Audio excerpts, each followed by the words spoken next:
Nalagyan na natin siya ng ground black pepper.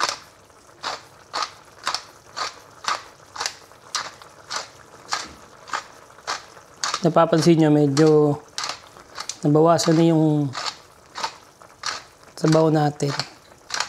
So,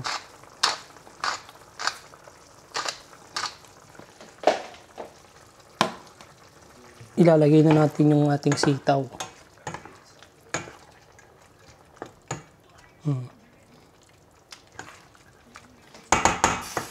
So, ilalagay na natin ang ating sitaw. Ganyan. Ganto. Ganire. Ayan. Haluin lang natin, syempre. Sinuluto lang natin siya ng mga ilang minutes lang para medyo lumambot lang ating sitaw. Ang dami ng laman. Mas maraming laman sa sitaw. So at least may sitaw, di ba? Di ba?